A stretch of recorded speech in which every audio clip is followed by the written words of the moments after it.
I'm standing at my kitchen sink washing dishes when the call comes through. But it's not the call I'm expecting. It's my mother, and her voice has that particular edge to it. The one that's made my stomach clench since childhood. Victoria, we need to talk about this wedding situation. My hands freeze in the soapy water. It's been 2 weeks since Daniel and I got married in a beautiful garden ceremony surrounded by 150 guests. 2 weeks since I walked down that aisle alone, past 2 empty seats in the front row that should have held my parents. What situation, Mom? Don't play dumb with me. You know exactly what I'm talking about.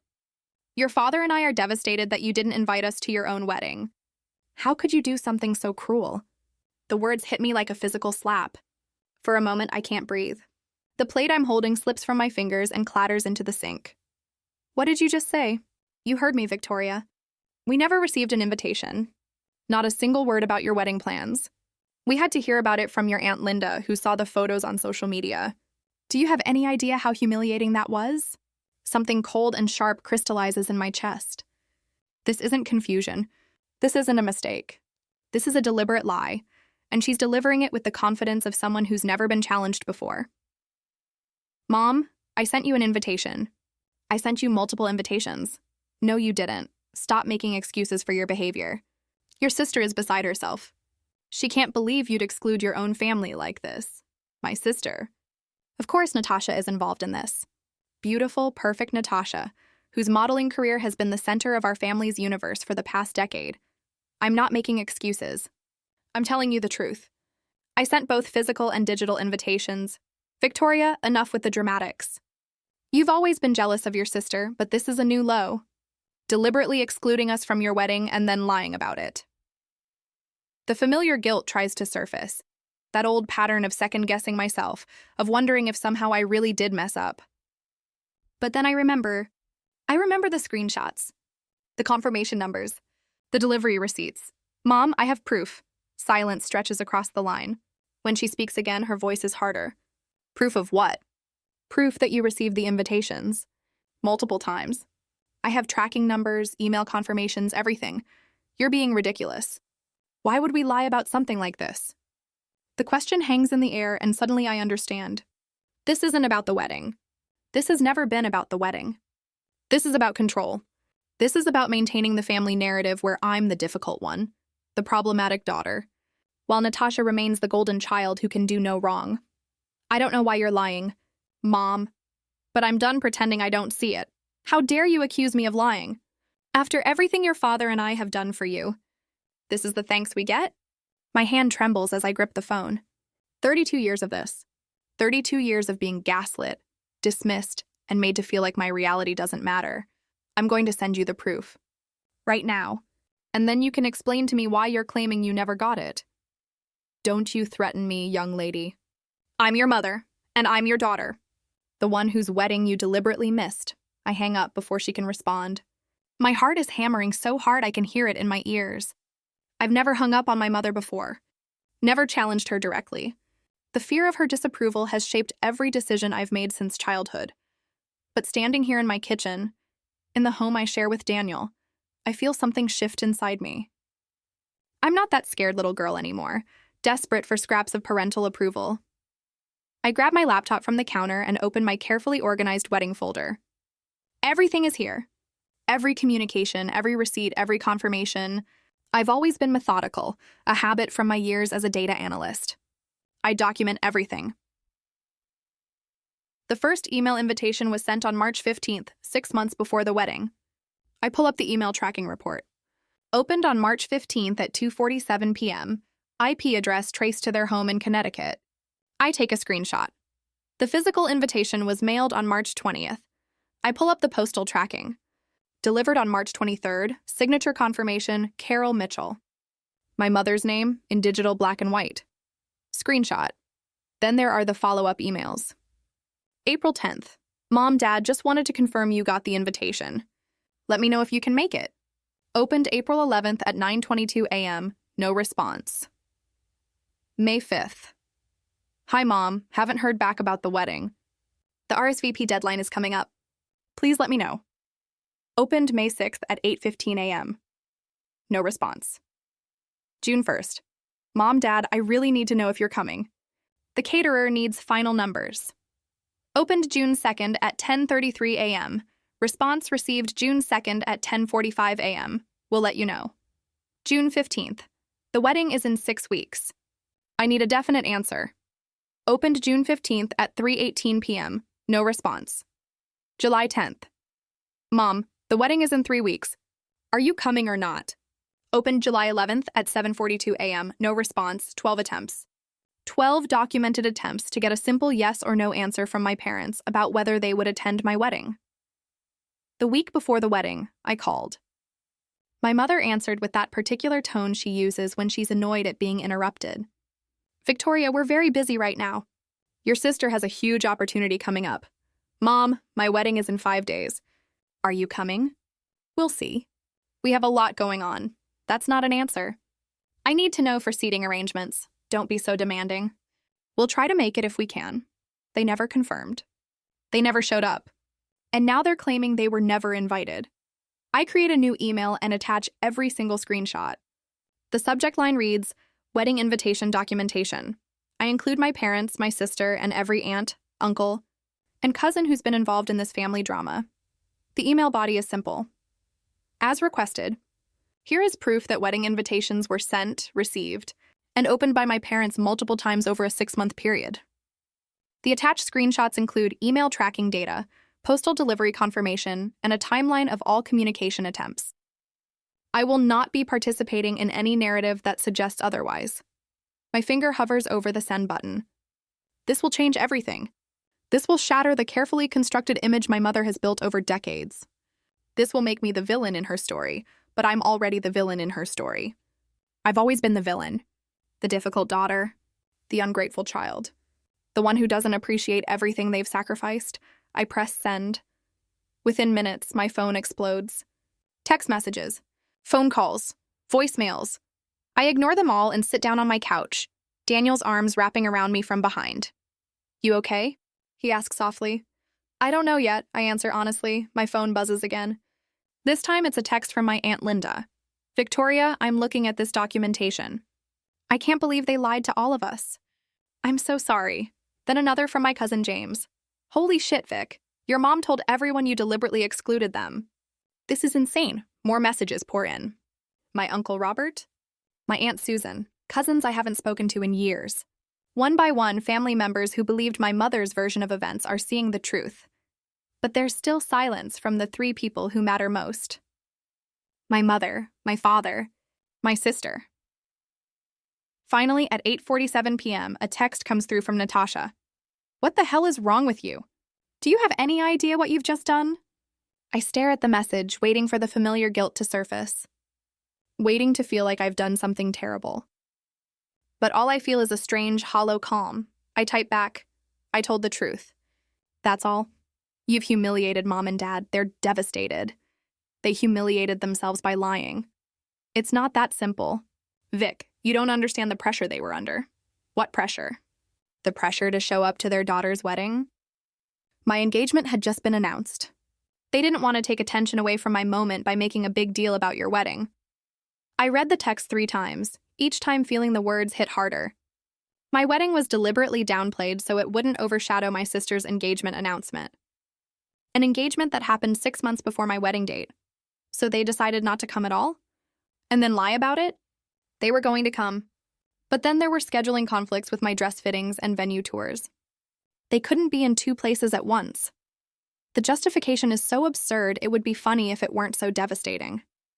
My sister's dress fittings for a wedding that was still a year away took priority over my actual wedding ceremony. Natasha, they chose not to come. They chose to lie about it. And now they're choosing to gaslight me about it. I'm done pretending that's okay. You're so selfish. Everything always has to be about you. Can't you see how this is affecting the family? I put my phone face down on the coffee table and lean back into Daniel's embrace. His steady heartbeat against my back is the only thing keeping me grounded right now. She called me selfish, I tell him. Of course she did. That's what they do when you stop playing along with their games. He's right. I know he's right. But 32 years of conditioning doesn't disappear in an evening. My phone buzzes constantly throughout the night. More family members reaching out. Some supportive. Some angry. some confused. The family group chat, the one I've been a passive member of for years, is exploding with messages. I don't read them, not yet. Right now, I need to sit with what I've done.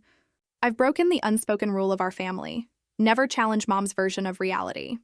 Never make waves. Never prioritize your own truth over family harmony. The next morning, I wake up to a voicemail from my father. His voice is cold, measured, and absolutely furious. Victoria, this stunt you pulled last night is unacceptable. Your mother is in tears. Your sister is furious. You've turned the entire family against us with your manipulative lies. Those screenshots prove nothing. Email tracking can be faked. Postal confirmations can be fabricated. What can't be faked is a mother's heartbreak over being excluded from her daughter's wedding. Call off this campaign against us, apologize to your mother, and maybe we can move past this. But if you continue down this path, there will be consequences. The threat is clear.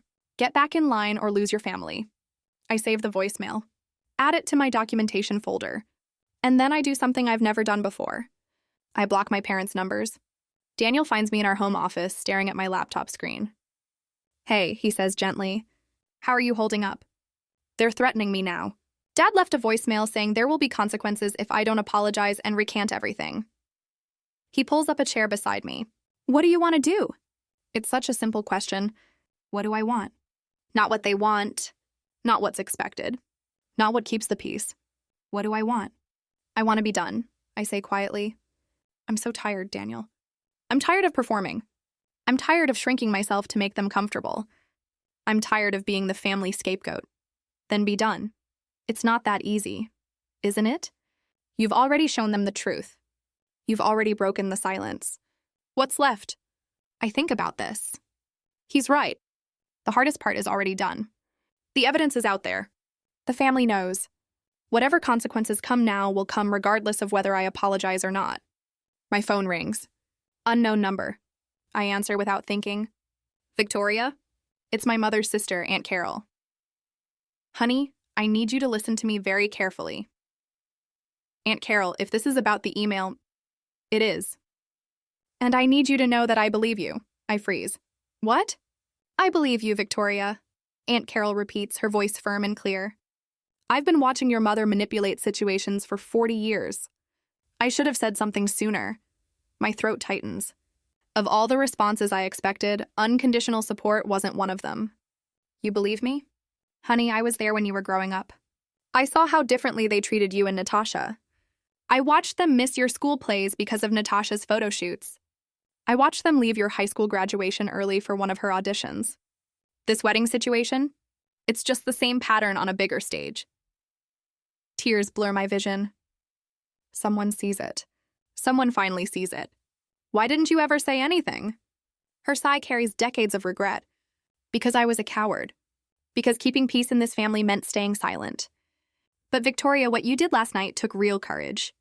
You told the truth even though you knew the cost. I should have done that years ago.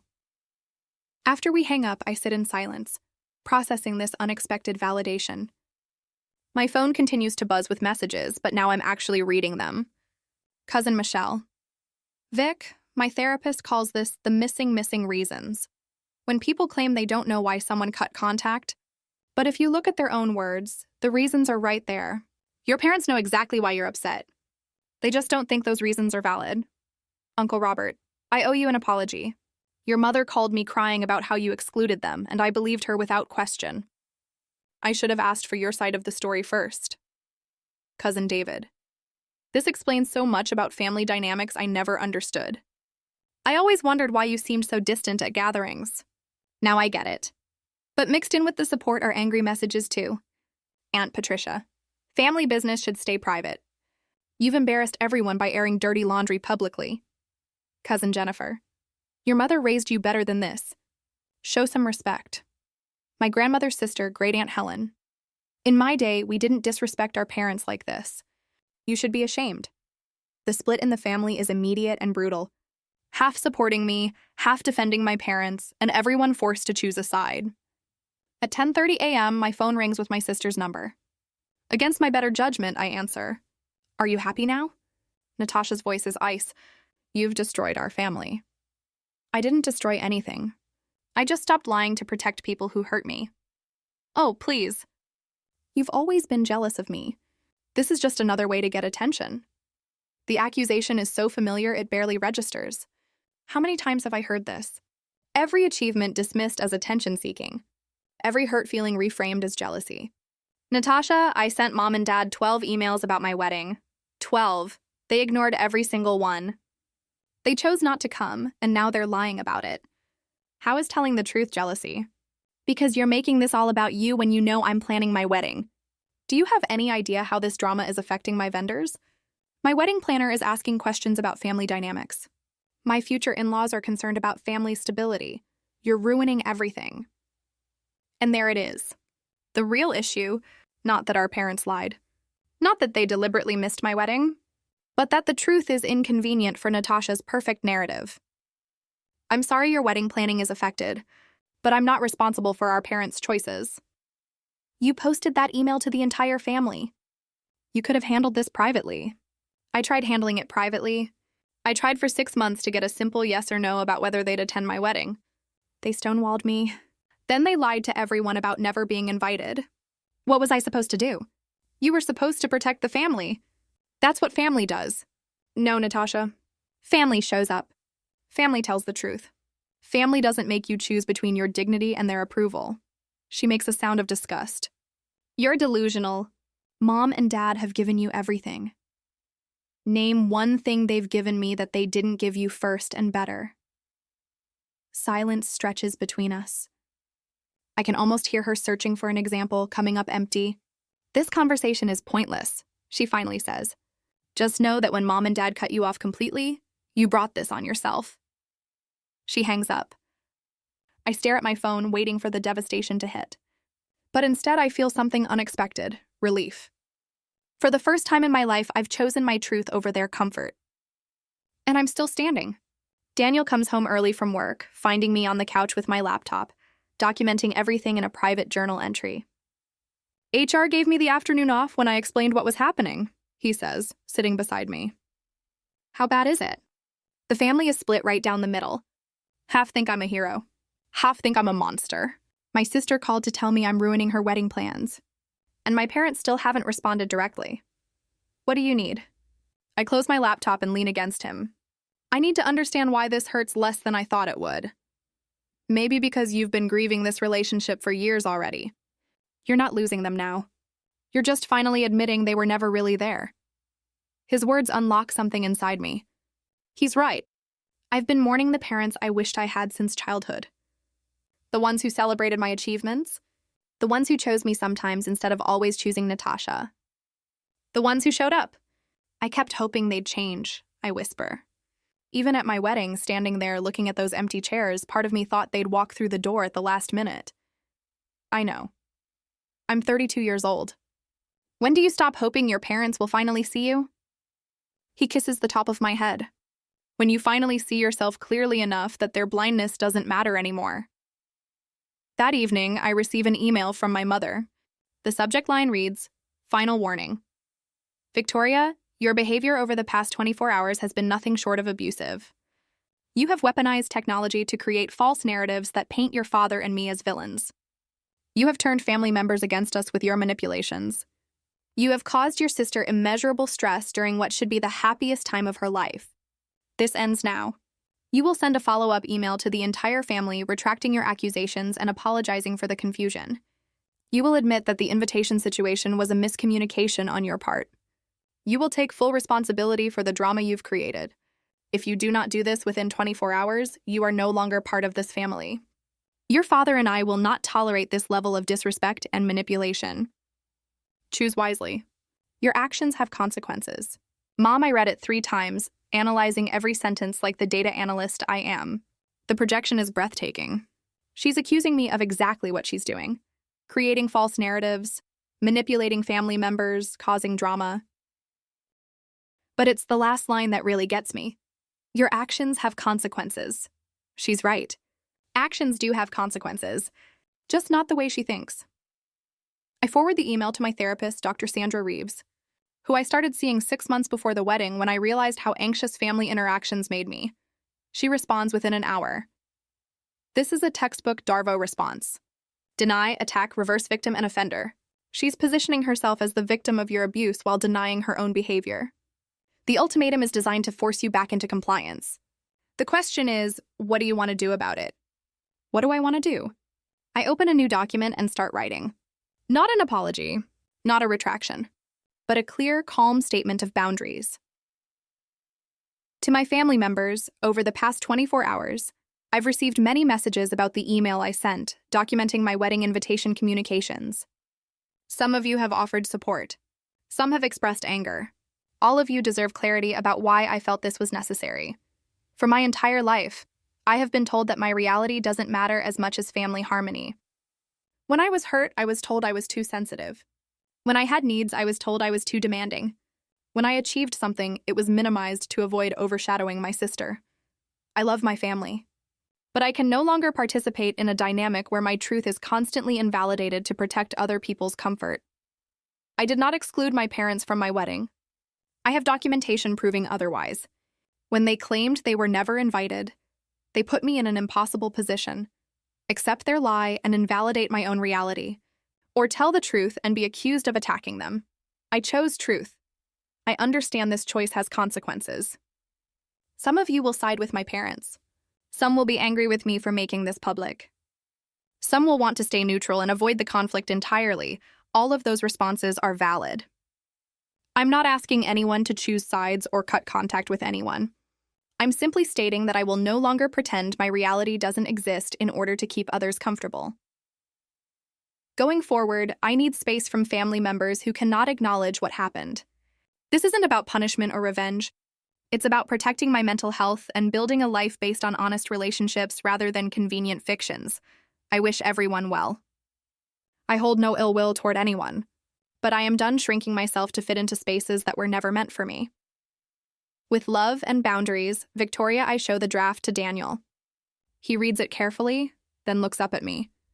You're really doing this. I'm really doing this. No going back after this? I know. He nods slowly. Then send it. And whatever happens next, we handle it together. I press send before I can second-guess myself. The response is immediate and explosive. My phone starts ringing within minutes. Text messages flood in faster than I can read them. The family group chat, which has been chaotic for 24 hours, goes completely silent. Then my father calls.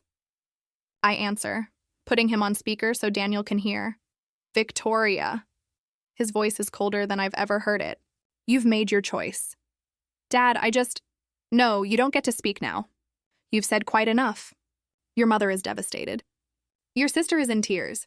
You have single-handedly destroyed this family's reputation with your selfish need for attention. The familiar guilt tries to surface, but I push it down. I told the truth, Dad. That's all I did. Your truth is a lie designed to make yourself look like a victim. We know what really happened. You were so wrapped up in your little wedding fantasy that you forgot to actually invite us, and now you're too proud to admit it. I have proof, fabricated proof. Anyone can manipulate email records. The fact that you'd go to such lengths to frame your own parents shows exactly what kind of person you've become. I close my eyes. He actually believes this. Or he's convinced himself he believes it. Either way, there's no reaching him. Dad, I'm not going to argue about documented facts. I sent the invitations. You received them. You chose not to respond. Those are the facts. The fact is that you're a liar and a manipulator who's dead to this family now. Don't contact your mother. Don't contact your sister. Don't show up at family events. You are not welcome. Dad, we're done here. The line goes dead. I sit in silence, phone still in my hand, processing what just happened. My father just disowned me, told me I'm dead to the family.